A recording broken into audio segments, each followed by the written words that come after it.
इधर बातें नहीं, इधर ध्यान दो।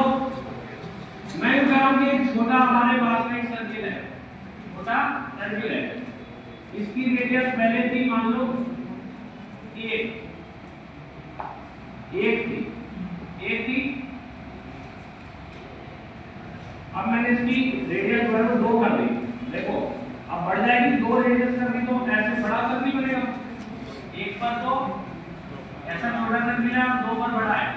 तो क्षेत्रफल देख रहे हैं इसका कितना चेंज आ रहा है। क्षेत्रफल क्या होता है इसका? पाई आर स्क्वायर। पाई 1 के स्क्वायर से कितना हो जाएगा ये? पाई 2 का स्क्वायर हो जाएगा। क्षेत्रफल 1 के स्क्वायर से कितना हो जाएगा? 2 का स्क्वायर हो जाएगा। मुझे बताओ कि ये वैल्यू इससे कितना परसेंट ज्यादा है? इधर ध्यान नहीं देगा आप ध्यान नहीं देना, क्या कर रहे हो? ये पढ़ लो, परसेंटेज वाला चैप्टर इंपॉर्टेंट चैप्टर है।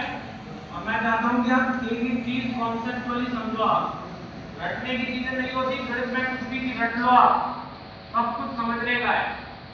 रटोगे उसी दिन काम खराब है। और देखो मेरा काम पता क्या है, मैं सिलेक्शन नहीं करा सकता आपको। मेरा काम सिर्फ इतना है कि मैं कह रहा हूं कि रेडियस 1 से 2 हो जाए। तो रेडियस 1 से 2 होने का मतलब क्षेत्रफल पहले पाई 1 का स्क्वायर होगा, तो अब पाई 2 का स्क्वायर हो जाएगा क्षेत्रफल। तो ये क्षेत्रफल पहले वाले वैल्यू से कितना परसेंट ज्यादा ये निकालना है।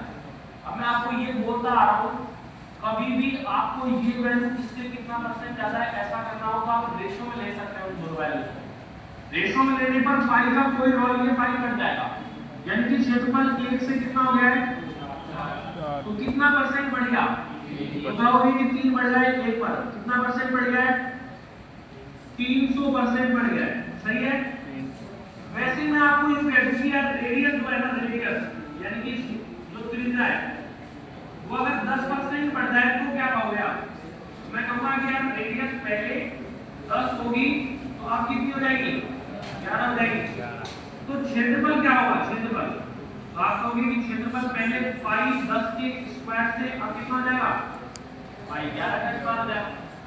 ये कट गया यहां से पाई से पाई, इसका मतलब 100 वाली चीज कितनी हो गई है? कितना परसेंट बढ़ गया है? इसको आप ऐसे लिख सकते थे क्योंकि रेडियस का स्क्वायर हो रहा है।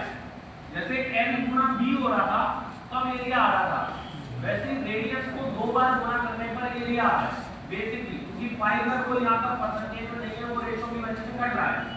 हम यूं फॉर्मूला लगा सकते थे कि यार 10% एक बार रेडियस बढ़ रही है, अब 10% को भी r स्क्वायर में बढ़ाना है 2 बार, तो आप ये फॉर्मूला यूज कर सकते हो। इसके अंदर ऐसे लिख सकते हो, ये कट जाएगा 20 और 21% ही आपको बढ़ती हुई दिखाई देगी। समझ में आई बात? समझ में आ रही है क्या? तो ये जो सवाल